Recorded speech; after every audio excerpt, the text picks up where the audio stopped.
चलाती है तो उस सरकार को हम क्या कहते हैं कि सत्ता की साझेदारी। अब इस तरह की शासन व्यवस्था हमें कहाँ मिलती है? केवल लोकतंत्र शासन व्यवस्था में ही मिलती है।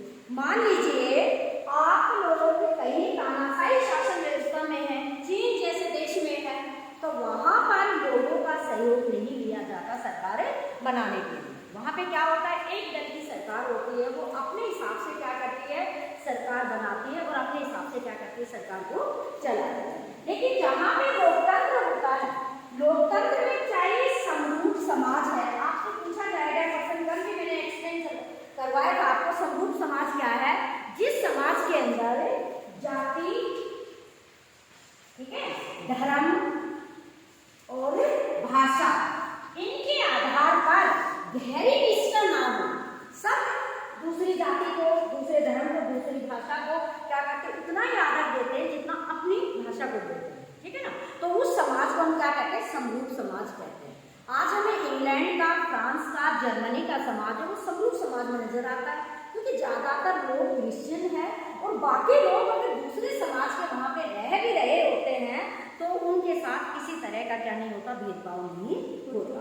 हमारे देश के अंदर हम कहते हैं कि समरूप नहीं है, हमारे देश में क्या है, भिन्नता है। भिन्नता का मतलब क्या है कि हमारे देश में 7 धर्मों के लोग रहते हैं। कितने धर्मों के लोग रहते हैं? 7 धर्मों के लोग रहते हैं। और जातियों के बारे में वर्णन किया जाए तो हमारे यहाँ की जितनी जातियां हैं, जातियां, उपजातियां, उनको गिनना हमारे लिए मुश्किल हो जाता है। और हर एक व्यक्ति अपने धर्म के अंदर, अपनी जाति के अंदर क्या रखता है, निष्ठा रखता है। और ये जो निष्ठा होती है ये भिन्नता पैदा करती है, ठीक है। मुस्लिम कहता है कि हम सर्वश्रेष्ठ है, हिंदू कहते हैं हम सर्वश्रेष्ठ है। तो यहाँ पे क्या है, समाज में भिन्नता। और जिस समाज के अंदर भिन्नता होती है वहां पर सत्ता की जो साझेदारी है उसको कायम करना क्या होता है, बहुत मुश्किल काम होता है। क्योंकि किसी समाज के लोगों को अगर लोकतंत्र में जो सरकार बनाई जाती है उसमें शामिल ना किया जाए तो वो ये विरोध करेंगे कि हम अल्पसंख्यक है इसलिए हमें तवज्जो नहीं दी जाती, अल्पसंख्यक है इसलिए हमको शामिल नहीं किया जाता। एक तो ये पर्सन। दूसरा, आप लोगों से इसमें सत्ता की साझेदारी के अर्थ में तो हम ये बता सकते हैं कि सरकार में पूर्ण रूप से हर वर्ग की क्या होती है, भागीदारी होती है। अब सत्ता की साझेदारी के लाभ क्या है, क्या करेंगे, क्या लाभ है? देखिए, जिन देशों के अंदर ज्यादातर समुदाय के लोगों को सरकार में शामिल किया जाएगा तो क्या होगा, एक तो समानता कायम होगी, समानता कायम होगी। दूसरी बात, उस देश का क्या होगा, विकास अच्छा होगा। तीसरी बात, उस देश में शांति स्थापित रहेगी, क्योंकि आप सबको जो बराबर की हिस्सेदारी दे देंगे तो वहां पे किसी भी तरह का क्या नहीं हो सकता, विरोध नहीं हो सकता, ठीक है। लेकिन सत्ता की साझेदारी को पहले चैप्टर को समझा गया तो यहाँ पे 2 देशों का क्या लिया गया है, उदाहरण लिया गया, ठीक है। श्रीलंका का उदाहरण क्यों लिया गया है, सबसे पहले हम इसको समझते हैं। श्रीलंका देखिए हिंद महासागर में क्या स्थित है, भारत के दक्षिण छोर पे है। 1948 में श्रीलंका क्या होता है, आजाद होता है। तो श्रीलंका की जन्मजात समस्या है, वो समस्या क्या है, तमिल समस्या। कौन सी समस्या है, तमिल समस्या।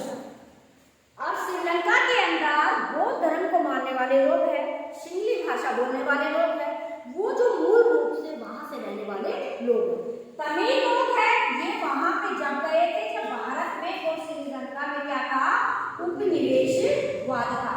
तो उपनिवेशवाद के जो थे वो क्या करते थे, मजदूरी करवाने के लिए यहाँ से लोगों को लेके जाते थे, उनको वहां पे छोड़ते थे। ये लोग जिस एरिया में रहते थे उस एरिया को क्या कहा जाता था, जाफना कहा जाता था। अब 1948 में श्रीलंका आजाद हो जाता है।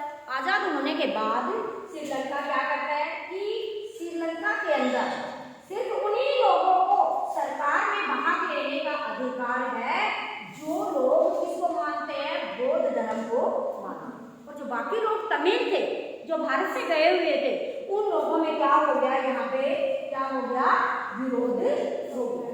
तो दुनिया में श्रीलंका की एक नकारात्मक छवि चली गई कि ये लोगों के साथ क्या करता है, भेदभाव करता है। जहां पे जो लोग रहते हैं उनको बराबर का क्या नहीं दे रहा है, एक तो मत देने का अधिकार नहीं दे रहा है, ठीक है। सरकार में मंत्री बनने का अधिकार नहीं दे रहे हैं, ठीक है। शिक्षा के अंदर क्या कर रहे हैं ये लोग, भेदभाव कर रहे हैं। राशन वितरित करने में क्या कर रहे हैं, भेदभाव कर रहे हैं। ये कहकर श्रीलंका की घोर आलोचना की गई थी। इसीलिए आपने सुना होगा कि शांति सेना यानी कि 1986 में जब भारत के प्रधानमंत्री राजीव गांधी थे, उन्होंने तमिल लोगों की सुरक्षा के लिए हेलीकॉप्टर से खाना भेजा, है ना। यहाँ से शांति सेना भेजी, किस लिए कि भाई उन लोगों को वहां पे स्थापित किया जाए और उन लोगों को क्या दिलवाया जाए, अधिकार दिलवाया जाए। सरकार के साथ बहुत ज्यादा वार्ता की, राजीव गांधी जयवर्धन समझौता हुआ और उन्होंने सरकार के साथ बातें करके तमिल लोगों की समस्याओं को कुछ हद तक क्या करा, सुलझाया। लेकिन आज आप लोग रोज अखबार में, टीवी में देखते हो श्रीलंका की हालत बहुत खराब हो चुकी है, क्योंकि श्रीलंका में आर्थिक मंदी क्या हो गई है, चल रही है, ठीक है। एक ये मॉडल, दूसरा ये मॉडल है, यहाँ पे क्या नुकसान हुआ बेटा, अगर जहाँ पे सत्ता की साझेदारी नहीं होती तो क्या हुआ, श्रीलंका की आर्थिक स्थिति क्या होगी, चरमरा गई। क्यों, क्योंकि जो लड़ाई झगड़े होते रहेंगे तो आपको पता है कि वहाँ पे विकास नहीं होगा, ठीक है। दूसरा, सत्ता की साझेदारी का दुनिया का सबसे सुंदर नमूना पेश किया, वो किसने किया, बेल्जियम ने क्या किया था नमूना पेश, कि वहां पे रहने वाले हर एक जाति के व्यक्तियों को सत्ता में क्या किया था, शामिल किया। उन्होंने पहले ये बना लिया था कि केंद्र सरकार में, राज्य सरकार नहीं थी वो बनाई थी उन्होंने, सामुदायिक सरकार में कितने उन्होंने प्रतिशत डाल लिया, कि कितने प्रतिशत लोग इस भाषा बोलने वाले लोग होंगे, कितने प्रतिशत लोग ये भाषा बोलने वाले होंगे। तो वहां पे क्या हुआ, उन लोगों ने अच्छी उन्नति की, उनके देश में गृह युद्ध नहीं हुआ, उनके देश में लड़ाई नहीं हुई और किसी भी तरीके से लोगों के अंदर मनमुटाव पैदा नहीं हुआ। तो शांति वहां पे स्थापित हुई और समानता कायम। तो बेल्जियम दुनिया का एक सत्ता की साझेदारी में क्या माना जाता है, एक सबसे अच्छा नमूना माना जाता है।